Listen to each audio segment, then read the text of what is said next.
श्री स्वामी समर्थ. मी शीतल तुमच्या सगळ्यांचं आपल्या चॅनलमध्ये स्वागत करते आणि ॲक्च्युअली सुरुवात करते. मंडळींनो, खूप लोकांचे असे प्रश्न येतात की ताई आम्ही स्वामींच्या मार्गात आहोत, स्वामींची रोज सेवा करतो, नित्यसेवा करतो किंवा पंचमहायज्ञ करतो किंवा जे काही उपाय तोडगे आहेत, सणावाराचे जे काही सेवा आहेत किंवा ज्या काही कुलाचार आहेत त्या आम्ही सगळ्या काही व्यवस्थित गोष्टी पार पाडतो, तरी सुद्धा आमच्या अडचणी ह्या दूर होत नाही आहेत किंवा आमच्या अडचणी ज्या आहेत त्या वाढत चालल्या आहेत.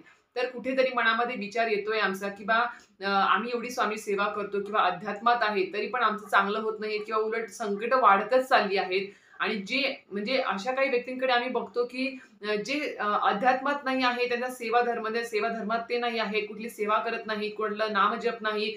उलट समोरची जी काही व्यक्ती म्हणजे समोरच्या ज्या व्यक्तींना आम्ही बघतो, ते कुठल्या घरामध्ये कधी देवदेव करत नाही किंवा कुठले कुळाचार किंवा देवधर्म पाळत नाही, काही करत नाहीत. फक्त त्यांचं पण तरी सुद्धा त्यांचं आयुष्य खूप सुखी, समाधानी आहे. त्यांच्याकडे भरपूर सारख्या सुखसुविधा आहेत. त्यांच्या सगळ्या इच्छा पूर्ण होत आहेत आणि ते खूप आनंदित आहेत. असं का? मग आम्ही सुद्धा सेवा मार्ग सोडायला पाहिजे का? किंवा स्वामींच्या मार्गात आल्यावर किंवा अध्यात्मात आल्यावर ती संकटही येतात, संकट वाढतच जातात. असं काही असेल तर मग आम्ही सुद्धा म्हणजे अध्यात्मातून बाहेर पडायला पाहिजे. आम्ही सुद्धा त्यांच्यासारखं फक्त खावं, प्यावं, मजा-मस्ती करावी असं काही करायला पाहिजे का? खूप लोकांच्या मनात हे विचार येतातच. कारण की कसं असतं, संयम असतो. एक कुठेतरी संयम तुटला किंवा म्हणतात ना, एक वेळ असते. ती वेळ आली की माणसाला निगेटिव्ह विचार मनात यायला सुरुवात होते. आणि कसं असतं, माणूस पॉझिटिव्ह पेक्षा निगेटिव्ह गोष्टींकडे जास्त अट्रॅक्ट होतो आणि निगेटिव्ह गोष्टी जास्त लवकर एक्सेप्ट करतो आणि त्या अंमलात आणतो सुद्धा पॉझिटिव्ह गोष्टींपेक्षा. तर यावरचाच आजचा व्हिडिओ असणार आहे की जे काही तुम्हाला प्रश्न पडले आहेत किंवा खूप लोकांना प्रश्न आहेतच की ताई आम्ही सगळ्या गोष्टी करतो आहे तरी सुद्धा माझे जे काही कौटुंबिक प्रश्न असतील किंवा सामाजिक असतील किंवा जे काही माझे प्रगती असेल कुटुंबाची किंवा जे काही आजारपण आहे ते दूर होत नाही आहेत, घरामध्ये व्यसन आहे, व्यसनी व्यक्ती आहेत त्यांचं व्यसन दूर होत नाही आहेत, तर काय करू मग? एक प्रकारे अध्यात्मातून बाहेर पडू का? स्वामी सेवा सोडून द्यावं का? अशा मनामध्ये विचार येतात. मग काय करावं आम्ही? तुम्ही योग्य मार्गदर्शन करा. तर त्यावरतीच मला आज पूर्ण माहिती देणार आहे की तुम्हाला अध्यात्मात राहणं किती गरजेचं आहे किंवा स्वामी सेवा सोडायला पाहिजे की नाही एका वेळेनंतर. त्याबद्दल तुम्हाला मार्गदर्शन करणार आहे आजच्या व्हिडिओमध्ये. नक्कीच व्हिडिओ पूर्ण बघा, स्किप न करता बघा, जेणेकरून संपूर्ण माहिती तुम्हाला व्यवस्थित कळेल. चला तर व्हिडिओला सुरुवात करूया.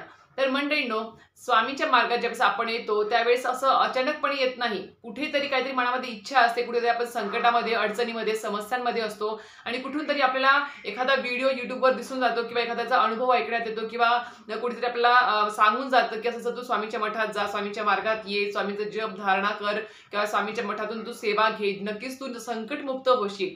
असं आपल्याला कुठून तरी ऐकायला मिळतं किंवा कोणाचा तरी अनुभव ऐकून आपण खूप असं उत्साहित होतो आणि आपल्यामध्ये एक ऊर्जा येते की नाही, मी पण स्वामी सेवा करायला पाहिजे. त्यानंतरच आपण स्वामींच्या मार्गात आणि सेवेत येत असतो. आणि कसं असतं, कुठली तरी एक गोष्ट पाहिजे असल्याशिवाय आपण कुठली गोष्ट आपण म्हणजे कुठल्या मार्गात सुद्धा जात नाही किंवा कुठली गोष्ट आपण अंमलात सुद्धा आणत नाही. त्याप्रमाणे ज्यावेळेस स्वामींच्या मार्गात येतो किंवा स्वामींना आपण ज्यावेळेस गुरु बनवलेला आहे त्यावेळेस कुठेतरी मनामध्ये एक इच्छा असते, ती इच्छा किंवा ते संकट दूर होण्यासाठी आपण स्वामींच्या मार्गात येऊन स्वामींची सेवा सुरू करत असतो. पण काय होतं, आजकालच्या लोकांमध्ये एक गोष्ट खूप आहे, ती म्हणजे संयम जास्त नाही आहे किंवा पेशन्स नाही आहे. म्हणजे आता आज सेवा केली की उद्याच्या उद्या मला ती गोष्ट, माझी इच्छा पूर्ण झालीच पाहिजे, स्वामी महाराजांनी मला प्रचिती दिलीच पाहिजे. तर मी एवढं तुम्हाला सांगू इच्छिते की आपले कर्म जे आहे ते एवढे पुण्याचे नाही आहेत की आपले कर्म चांगले नाही आहेत एवढं की जेणेकरून आपण आज सेवा केलं किंवा महिनाभर सेवा केली की लगेच प्रचिती येईल. काही काहींचे कर्म म्हणजे तुम्हाला एक सांगितलं मी, प्रारब्ध जो आहे, मी खूप व्हिडिओमध्ये शब्द ऐकला असेल, प्रारब्ध म्हणजे फक्त मागच्या जन्माचाच प्रारब्ध नाही, मागच्या 7 जन्माच्या प्रारब्धामध्ये तुम्ही जे काही वाईट कर्म केले असतात किंवा चांगले कर्म केले असतात त्याचे जे काही तुम्हाला फळप्राप्ती आहे ती या जन्मात मिळत असते. जेणेकरून तुमचं आयुष्य मग चांगलंच सुरळीत चालत राहावं की वाईट राहावं, दुःखात राहावं, हे सगळं तुमचे प्रारब्धाचे कर्मच ठरवत असतं. ना कुठला देव ठरवतो, ना कुणी सुद्धा व्यक्ती किंवा नातेवाईक, नातं-गोतं कोणी सुद्धा ठरवत नाही. आपल्या आयुष्यामध्ये कोणी यावं, कोणी आपल्या सोबत वाईट कृत्य करावं, आपल्याला कुठलं नुकसान व्हावं किंवा आपल्यासोबत एखादी व्यक्ती चांगली वागावी, खूप छान वागावी, आपलं आयुष्य खूप छान आनंदात चाललं आहे, हे सगळं आणि सगळ्या गोष्टी ज्या आहेत वाईट आणि चांगल्या, ह्या दोन्ही गोष्टी आपल्या प्रारब्धाचे जे काही कर्म आहेत, जे काही आपण कर्म केलेले आहेत त्या 7 जन्मामध्ये मागच्या, त्याच्यावरच अवलंबून असतं. म्हणून कोणालाही दोष द्यायचा नाही की आम्ही स्वामींच्या मार्गात आलो म्हणून आमच्या अडचणी वाढत गेल्या, नाही. उलट स्वामींच्या मार्गात आल्यावरती जे तुमचे भविष्य काळामध्ये जे काही तुमचे अडचणी येणार आहेत, जे काही संकट येणार आहे, त्याचा जो काही प्रभाव आहे तो तुम्हाला खूप जास्त प्रमाणात जाणवणार आहे. तेच फक्त म्हणजे तुम्ही म्हणता ना की म्हणजे स्वामी महाराज आमचं जीवन संकटमुक्त होऊ दे, आम्हाला कधीच कुठल्या अडचणी, त्रास, संकट नको येऊ दे, उत्तम आरोग्य लाभू दे, धनधान्याने घर भरलेलं असू दे. तर ह्या गोष्टी ज्यावेळेस तुम्ही मागता स्वामींकडे किंवा प्रार्थना करता, तर तुम्ही त्या म्हणजे तुम्ही ते योग्यतेचे आहात की नाही, त्या योग्यतेचे की तुम्हाला या सगळ्या गोष्टी तुमच्या इच्छा पूर्ण कराव्या स्वामी महाराजांनी. त्याचबरोबर दुसरी गोष्ट म्हणजे काय, की ह्या सगळ्या गोष्टी मिळण्यासाठी एवढं काही साधं सोपं नाही आहे, की एवढ्या सगळ्या गोष्टी तुम्ही आज बोलल्या आणि लगेच स्वामी महाराज तुम्हाला उद्या दिल्या. नाही. त्या सगळ्या म्हणजे तुमची ज्या काही इच्छा आहेत आणि तुमची जी काही स्वामी सेवा आहे, या दोघांच्या मध्ये तुमचं प्रारब्ध आहे, तुमचं कर्म आहे. तुमचं जे काही कर्म तुम्ही मागील 7 जन्मामध्ये केलेलं आहे, वाईट किंवा चांगलं, ते तुम्हाला भोगल्याशिवाय तुम्हाला सुटका नाही, मुक्तता नाही. त्यामुळे ते भोगूनच तुम्हाला तुमच्या आयुष्यात चांगला काळ येणार आहे. पण आता कसं आहे, जी व्यक्ती ह्या स्वामी सेवेमध्ये टिकली, ती टिकली, शेवटपर्यंत टिकली. कारण की त्याला आणि जी व्यक्ती मध्येच तिने सेवा सोडून दिली किंवा जो 11 माळी जप करत होती व्यक्ती, ती एका माळेवरती आली, तर विचार करा तुमचा किती अविश्वास आहे तुमच्या स्वामी मार्गावर किंवा स्वामी सेवेवरती. तर तुम्हाला एक मी उदाहरण सांगते आता. ते म्हणजेच काय, त्या उदाहरणावरून तुम्हाला कळेल की आपलं म्हणजे स्वामी सेवा करत राहणं, अखंडपणे करत राहणं, न काही मागता, न स्वार्थ ठेवता काहीतरी करत राहणं किंवा स्वामी सेवा करत राहणं किती महत्वाचं आहे. तुम्हाला एक उदाहरण छोटं सांगते. ते म्हणजेच काय, आता एखादी व्यक्ती आहे, तुम्हाला बघा पूर्वीच्या काळी बघा सोनं सापडण्याची खूप अशी म्हणजे एक हॅबिट होती किंवा एक सवय होती किंवा सोनं सापडत होतं पहिलेच्या काळामध्ये. तर तशीच एक गोष्ट आहे की एक व्यक्ती होती, ती व्यक्ती सोनं सापडण्यासाठी तिला असं एका ठिकाणी कळालं की या ठिकाणी खूप सोनं आहे.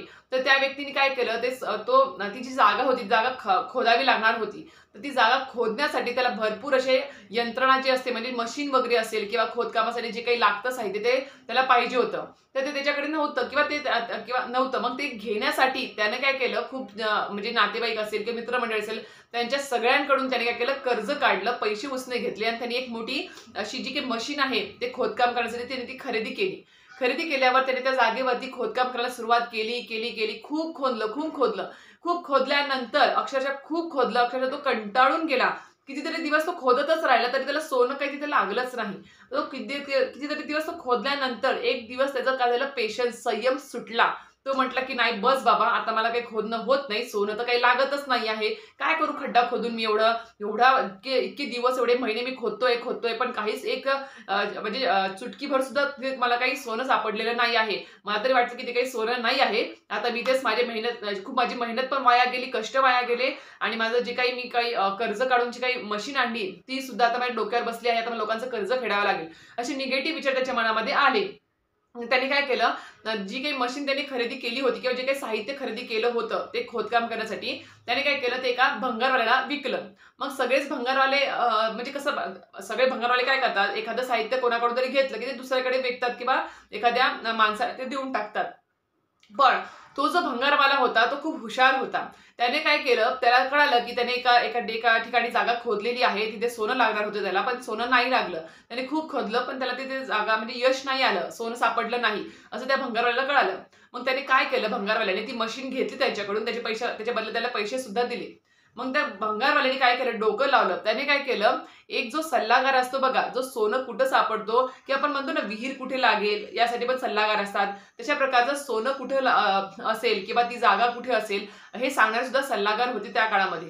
तर आता सुद्धा असेल काही माहिती नाही, तर त्या काळामध्ये तो सल्लागार होता. त्या भंगारवाल्याने काय केलं, थोडेसे पैसे खर्चून त्या सल्लागाराला बोलवलं, जो सांगेल की तिथे सोनं आहे की नाही बा. मग त्याला बोलवलं, दोघं जण त्या जागेवरती गेले जिथे त्या माणसाने खोदकाम केलं होतं आणि त्याला सोनं नाही लागलं. तर तिने त्या सल्लागाराने सांगितलं की नाही, तुम्ही अजून थोडंफार 3 फूट खाली खोदा, तुम्हाला 3 ते 4 फूट तुम्हाला सोनं लागेल, असं त्या सल्लागाराने सांगितलं. तो सल्लागार निघून गेला. मग त्या भंगारवाल्याने काय केलं, त्या भंगारवाल्याने खोदलं 3 ते 4 फूट खोदलं आणि त्याला भरपूर असं सोनं लागलं. तर मी तेच म्हणते आहे की या गोष्टीवरून तुम्हाला, आणि तो भंगारवाला तो खूप श्रीमंत झाला, अरबपती झाला.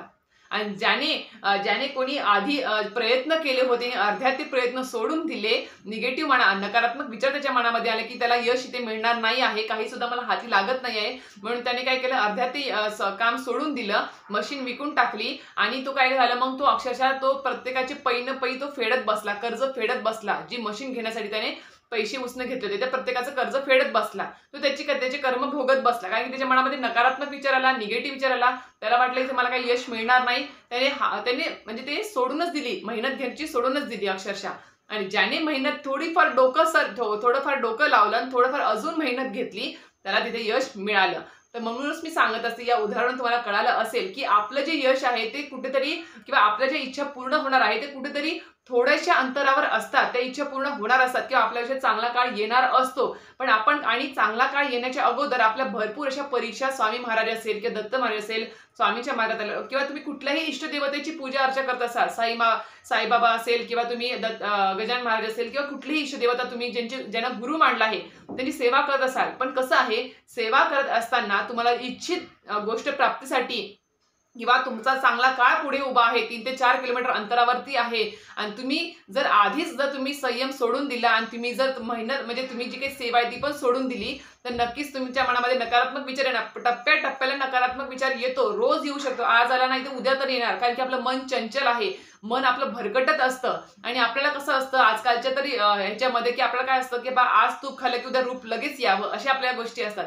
त्यामुळेच मला सांगते की स्वामी सेवा ही करत राहा आणि स्वामी सेवा करत राहिल्याने अडचणी संकट येणार, कारण की ही परीक्षा आहे, हे आपलं प्रारब्धाचे भोग आहेत, ते आपल्याला लवकर भोगायला मिळतात आणि ते भोगून झाले, त्यातून आपण पार पडलो, ते जर आपण यशस्वीपणे पार पाडले तर नक्कीच समोर एक चांगला काळ उभा आहे. चांगलं सगळं काही आयुष्यामध्ये होणार. आणि एवढंच तुम्ही काय मागता स्वामी महाराजांकडे, की मला उत्तम आरोग्य मिळू दे किंवा माझी जी काही इच्छा आहे तीच पूर्ण होऊ दे किंवा नोकरी चांगली मिळू दे, कुटुंब सुखी समाधानी असू दे. त्याच्यापेक्षा 100 पटीने जास्त स्वामी महाराजांनी पुढे तुमच्यासाठी उभं करून ठेवलं आहे. फक्त ती जी यशाची जागा आहे ती गाठण्यासाठी तुम्हाला जो काही टप्पा पार करायचा आहे तो तुम्हाला पार करावाच लागणार आहे. आणि कुठलीही तो म्हणजे यश मिळवण्यासाठी आपल्याला मेहनत तर घ्यावीच लागते. त्यासाठी सांगते की तुम्हाला अखंड नामस्मरण रोज न खंड पडता नित्यसेवा पंचमहायज्ञ कुळाचार हा करत राहा. कुठेतरी आता ठीक आहे, आम्ही सुद्धा ज्यावेळेस सेवा मार्गात आलो त्यावेळेस कुठेतरी आमच्या मनात पण निगेटिव्ह विचार आले होते, की नाही खरंच मी रोज सेवा करते आहे, अडचणी संकट येत आहे, समस्या तर येणारच, पण त्याची झळ तेवढ्या प्रमाणात तुम्हाला लागणार नाही. असं नाही की स्वामींच्या मार्गात आल्याने तुम्हाला झळ बसणार नाही कुठल्या समस्याची संकटांची, नाही येणार, पण लगेच तुम्हाला समोर एक त्याचं प्रश्नाचं उत्तर सुद्धा समोर मांडलेलं असेल किंवा त्याची झळ सुद्धा तुम्हाला जास्त लागणार नाही. म्हणतात ना, जिथे अक्षरशः म्हणजे जिथे हात जायचं होतं तिथे बोटावरती भागलं, अशा प्रकारची स्वामी सेवा आहे. त्यामुळे प्रत्येक संकट मध्ये जर संकट आलं तर त्याच्यातून मार्ग कसा काढायचा आणि किंवा त्याची झळ कशी आपल्याला पोहोचू द्यायची नाही, फक्त स्वामी महाराजांनाच माहिती असतं. आणि तुम्हाला भरभरून स्वामी महाराज भरपूर देणार आहेत. फक्त तुमचा जो काही टप्पा आहे तो तुम्हाला गाठायचा आहे. ते तुम्हाला प्रत्येकाला, आम्ही सुद्धा तो संकट समस्या अडचणी पार करतच इथपर्यंत आलो आहे आणि आम्हाला आता पावलांवरती स्वामी महाराजांची प्रचिती अनुभव येत आहेत आणि आता खूप छान असा चांगला काळ आमच्या आयुष्यात सुरू आहे. स्वामींच्या कृपेने प्रत्येक गोष्ट मी खरं सांगते, स्वामींच्या कृपेने सगळं काही चांगलं चालू आहे. फक्त तुम्ही काय करा, अखंड नामस्मरण अखंड नित्यसेवा चालू ठेवा.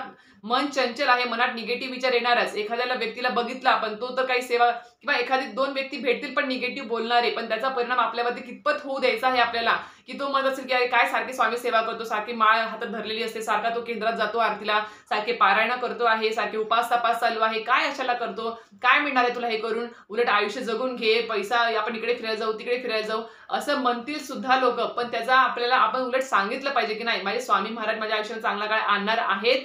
आता भलेही तुम्ही स्वामी सेवा करत नाही आहात, पण तुमच्या आयुष्यात पुढे काय वाढून ठेवलंय ते तुम्हाला सुद्धा माहिती नाही आहे. पण मला माहिती आहे, मला तारणारा, मला माझ्या पाठीशी उभा असणारा माझे स्वामी महाराज दत्त महाराज माझ्या आयुष्यामध्ये प्रत्येक क्षणाला चांगला काळच माझ्यासाठी उभा करून ठेवणार आहेत. हा विश्वास तुम्हाला असायला हवा. आणि निगेटिव्ह बोलणारे भरपूर लोक आजूबाजूला असतात किंवा भरपूर गोष्टी सुद्धा ऐकायला मिळतात, पण त्याचा परिणाम आपल्याला कितपत होऊ द्यायचा आहे ते तुम्हीच ठरवायचं आहे. म्हणून तुम्हाला सांगते की बा या सगळ्या गोष्टी सोडून द्या. म्हणजे की मनामध्ये नकारात्मक विचार आला तर तो उलट तुम्ही दाबून टाका. तो त्याच्यावरती उलट म्हणा की नाही, मी स्वामी सेवा करत राहणार. आणि तुम्हाला विश्वास पाहिजे, पॉझिटिव्ह विचार तुम्हाला मनामध्ये असायलाच पाहिजे की नाही, माझ्या आयुष्यामध्ये चांगला काळ हा येणारच आहे. म्हणूनच तुम्हाला सांगते की स्वामी सेवा करत राहा, अखंड करत राहा. आणि अजून एक गोष्ट, तुम्हाला जो वाटतं ना की बा माझी ज्या व्यक्तीला मी बघते ती व्यक्ती अधर्माने पैसा म्हणजेच वाईट मार्गाने पैसा खर्च कमवती आहे, पण तिच्याकडे गाडी घोडा सगळ्या काही गोष्टी आहेत, तिच्याकडे सगळ्या काही म्हणजे सुख सुविधा आहेत आणि ती सोन्या चमच्याने घास खाते आहे, तरी पण ती आनंदित आहे, पण त्यांच्या घरात अध्यात्म नाही आहे किंवा काहीच नाही, पण ती व्यक्ती वाईट मार्गाने पैसा कमवते किंवा भरपूर पैसा त्यांच्या घरामध्ये आहे. आणि मी धर्माने चालतो, मी स्वामी सेवा करतो, स्वामीच्या मार्गात आहे, पण मीठ भाकरी का असेल मी खातो आहे, पण माझ्याकडे तेवढा कार नसेल किंवा गाडी वगैरे नसेल, माझ्याकडे पण साधी सायकल तर आहे, पण असे विचार करणारे व्यक्ती असतात. मग मी तुम्हाला ते सांगू इच्छिते की कसं असतं, अधर्माने कमवलेला पैसा कधी सुद्धा तो कामी येत नाही. कुठेतरी त्यांच्या पापाचा घडा भरत असतो. कुठेतरी आता कसं असतं, त्यांचे मागच्या जन्माचे कर्म चांगले होते म्हणून त्यांच्या आयुष्यात आता खूप चांगले काही म्हणजे दिवस सुरू आहेत. सगळं काही विना संकटमुक्त त्यांचं आयुष्य चालू आहे. भरपूर पैसा, पाणी, फिरणं, नाणं सगळ्या काही गोष्टी त्यांच्या आता चालू आहेत. पण या जन्मात ते अध्यात्माला विसरून गेले आहेत. देवदेव करायला विसरून गेले आहेत. नामस्मरण करायला विसरून गेले आहेत. ज्या इष्टदेवतेने त्यांच्या आयुष्यात हे चांगले दिवस आणले आहेत, त्या देवतेला ते विसरून गेले आहेत या जन्मामध्ये. म्हणून त्यांना पुढचा जन्म कसा भेटणार आहे, पुढचा जन्म त्यांच्या आयुष्यात कशी दिवस आणणार आहेत हे त्यांना सुद्धा माहिती नाही आहे. पण तुम्ही आता अध्यात्मात आहात. आता तुम्ही सगळं काही पारायण, सेवा सगळ्या गोष्टी करत आहात. पण येणारा तुमचा भविष्यकाळ किती उज्ज्वल आहे तुम्हाला सुद्धा सांगता येणार नाही. कारण की स्वामी महाराज भरभरून तुमची ओंजळीची भरून देणार आहेत.